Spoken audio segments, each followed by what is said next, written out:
Inside the Maze of My Mind, Part 3. Doors passed me in a constant blur, the mold splintering and warping the wood. The numbers were no longer legible, and their black paint trickled onto the carpet like dripping mascara. The lights had extinguished almost completely, leaving me in a dark hell, the howls of the wolves growing closer and closer. There was a guttural snarl from directly behind me, and something nudged against my lower back. I shrieked in surprise as the beast leapt at my legs. I was able to jump against one of the doors, and the wolf struck a wall. The door split down the middle from my weight, and I fell into the memory in a cloud of dust and splinters. I struck pavement, the glow of a streetlight spotting my face. The wolves were now flooding through the gaping doorway, running at me in a giant mass of teeth and black fur.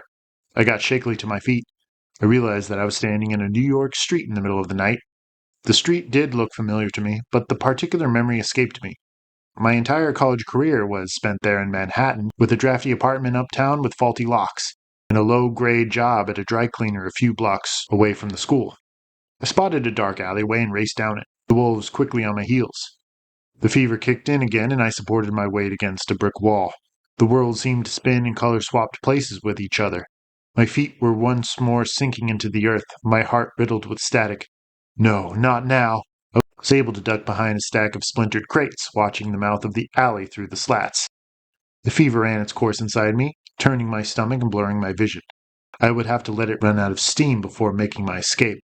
I just hoped the alley wasn't a dead end. The wolves were entering the alley with a slow caution. They grouped together on the empty street, seeming to communicate with their eyes.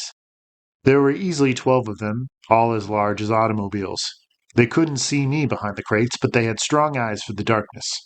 One of the wolves crept into the alley, head low to the ground, eyes surveying every garbage can and every piece of litter. Its tail was between its legs as its massive paws tested each step it took. Then the rest of the pack crawled their way in, sniffing eagerly at the air, tongues dangling from their thin lips. My mind cleared, my vision sharpened, and the alley stopped spinning. I sprang out from behind the crates and darted down the alley, the wolves immediately responding. I heard the crates smash and the trash cans ring as they were trampled. The wolves had grown in number, and many were on the rooftops or climbing the very walls to get at me. After making a sharp turn in the alley, I glimpsed a door to my left, and I tore it open, leaping inside. I fell onto stiff carpet, my foot kicking at the door.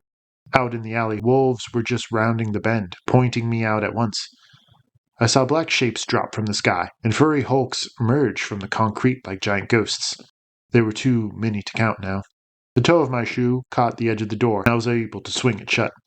It closed over the alley scene, but I didn't hear the door latch. I crawled for it, my nails cutting into the floor, my throat closing up like a clogged drain. A paw knocked the door open, sending it into my unprotected face. I recoiled, stars exploding in front of my eyes. Black fur and claws burst from the opening just as I fell into the door with all my dead weight. It swung back and latched into its frame, whimpers and scratches instantly meeting me from the other end. I got back to my feet, holding my bleeding nose and blinking all the tears from my eyes. That was when I got a good look at my surroundings. I was back in the run-down hallway, its overhead lights still flickering, its wallpaper still peeling, and its fungus still spreading. I'm back on track, I thought victoriously, listening to the whines of the wolves. You've still got work to do. What can I do? Go to the window, and then you'll see. I nodded, blood caking the lower half of my face. I was able to read one door, which bore the fading number 976. I was getting closer, but I had a long journey ahead of me. Soon I began to see gray stalks reaching out from the rips and tears in the carpet. I watched as vines snaked out of the ground, curling up the walls. The fever was seeding and thriving in this environment. I stepped over them, clutching them, and even hurtled over entire colonies, which clung to the ceiling like grotesque tentacles. In some places they punched through the walls, their vines reaching for other vines. Some stalks grew as high as the ceiling, piercing the light fixtures above and distinguishing their glow. I passed door 2390 and door 3481. The hallway a jungle of towering stalks, which looked more like massive tree trunks, and pointing thorns, which were growing to the size of my thumbs. Then I started to hear voices out there that weren't in my head. These voices came from outside. Red? Oh God, Red, is that you? It was Stephen, echoing along the hallway. Yes, Steve, I'm here, my vocal cords retorted. No, that's not me. That plant messed me up. I thought I was going crazy or something, Stephen said with much exhaustion and distress. Come on, I found the car, my voice responded. No, don't go with him, Stephen, I screamed. You did? There was relief in his voice. Thank God. It's so dark out here, man. I hear that, it said back. I heard Stephen take the thing's hand, and there was the sound of boots crunching. Stephen was breathing heavily, his voice raspy and dying. Did you find Jimmy, Red? A long pause. No. There were more heaving breaths, and Stephen let out a retching cough. But I found you, Mariel said. What are you doing? Stephen gasped. I heard his heavy footsteps as he retreated, screaming. Mariel took off after him. There was a high-pitched laugh and a blood-curdling scream before the sounds died completely. As I passed door 5000, my mind was racing as fast as my legs. Not a tear fell. There was only the scolding anger pressing against the inside of my chest. Then, like a welcoming beacon on a lighthouse, I spotted the window directly ahead of me. It was only a small postage stamp, gray vines growing everywhere but its translucent eye. Hurry, hurry, the voices sang in unison. I tore through the thick brush, thorns stabbing into me, the very ground drooping under every step. In one place my foot tore completely through the frayed carpet and I fell on my butt, wrenching my leg from the black void beyond the hallway. The entire place was coming down, the tiles in the ceiling tearing loose, crashing into the jungle of fever plants like white boulders. The lights above my head exploded in a spray of glass and sparks. One of the doors to my left cracked along its metal and another was thrown off its frame. The fever consumed the door, vines pulling it into its churning stomach. The ceiling caved in, dust and debris filled the air. The walls buckled, doors cracked and split, and the fever grew like a plump sponge under a running faucet. I was no longer running across carpet. The window called me and pulled me closer. Beyond the glass was absolute darkness, so I knew Mariel was still wandering the desert somewhere. In the window I could see my bloody reflection fighting its way across a valley of weeds. My hands reached for the glass. Red fingers splayed. Vines coiled around my legs, pulling me back. My fingertips grazed it, my reflection a thrashing blur in a sea of gray. The vines loosened around my ankles and I fell forward into the window, my cheeks pressed against the cool glass. I noticed the window was closed this time. I tried to yank it upward, but it wouldn't budge. Occupied, a voice said with a laugh. You can't get through and someone or something is on the other side. Then how can I get through? I asked with much difficulty. It felt as if my lungs were being punctured with burning cattle prods. You can't. Peered through the foggy window to see Stephen's Ford Explorer floating in the darkness. My hand rose up into view to grasp for the handle of the passenger door. The door swung open, and the thing inside my body had to jump back as not to be struck. Out of the passenger seat came a smiling Jimmy, pale and plastered in mud. Jimmy's arms wrapped around my shoulders, and his face buried itself in my chest. Thank God, Red, Jimmy's voice said from all around me. It seemed to creep through the cracks in my hull like a cloud of gas. I'm glad I found you, Jim, the alien said. I realized then that I would never feel the breeze on my face again, or fill my lungs with fresh air. I would never smoke another cigarette, or kiss a girl on the lips. I wouldn't laugh, or kick back my heels and close my eyes. Break it, a voice responded casually. The fever came alive under me like a gasping mouth, chomping into my feet with its razor-sharp teeth. There was very real pain, brilliant pain. The fever's thorns crunched into my ankles, and I knew my bones were snapping like twigs.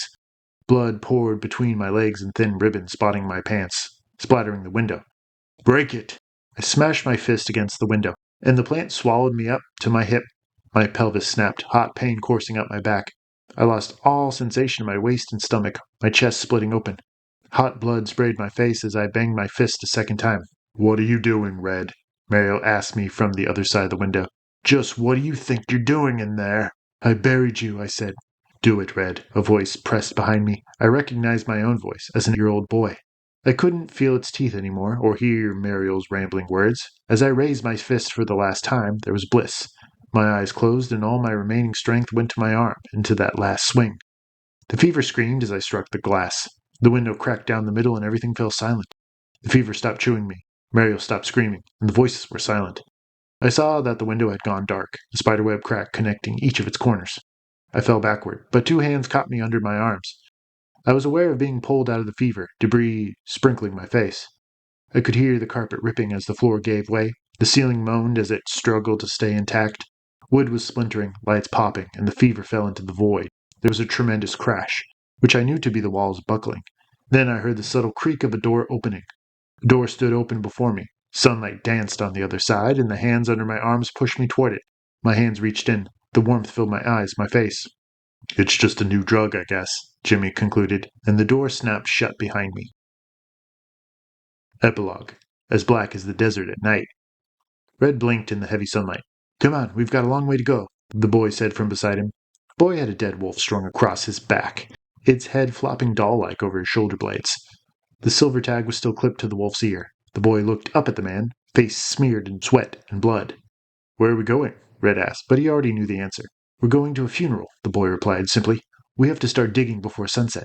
The kid nodded his head up at the country road, which seemed to stretch on for the length of eternity.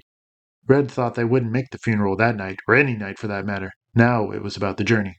How can this exist? How? If the hallway and the... He stopped and patted his thighs with astonishment. The boy laughed. Yes, you still have your legs. But how? We're only memories, Red. Just shadows, the boy said with a sigh. Then he lifted his head and smiled up at the man. Maybe we'll meet some people along the way, and maybe we can see Daddy again. He lowered his head and readjusted the weight on his shoulders. I don't know. How did this memory remain, though? All the others disappeared with the hallway and the wreckage, Red responded. He tried to keep up with the boy. It wasn't in the hallway, the kid said. You chose to take it out and keep it.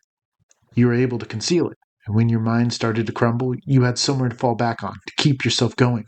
So is this real, or is it a dream, or the afterlife? Red asked. The woods of his childhood surrounded them from both sides. Red realized there was nowhere else he'd rather be. Does it matter? The boy asked with a grin. Hey, let me help you carry that, Red said, pointing at the dead animal. I don't know, the kid said uneasily, digging his fingers into its mangy fur. We'll take turns carrying the weight, Red replied, holding out his arms. It's mine to deal with, too. It's mine to bury. The boy nodded, and he lifted the wolf off his shoulders. Red held the dead animal, glancing down at its glassy eyes. He once related those dead eyes to fear, but now there was a different sensation. It was a feeling of completion and promise. He could stare into those black holes and not even flinch. He pitied the creature, but also respected it. Red held the wolf close, cradling him with love. You said we might meet others on this road? Red said. What did you mean? The boy looked up at him, and his eyes sparkled. As if to answer his question, there was the roar of an engine behind them. They both turned to see a thick cloud of dust racing up the road. Through the screen, Red saw a glint of light reflected off the windshield of a car. He heard the blare of a horn and the screech of the car's tires in the gravel. Then Fred made out the bobbing hula girl on the inside dashboard, moving like a praying serpent. Red laughed, running at the car with the boy at his heels. The wolf lay in Red's arms like a slumbering child, head bobbing much like the hula girl. A howl rose up from the treetops like a sweeping wind, and died out as fast as it had come.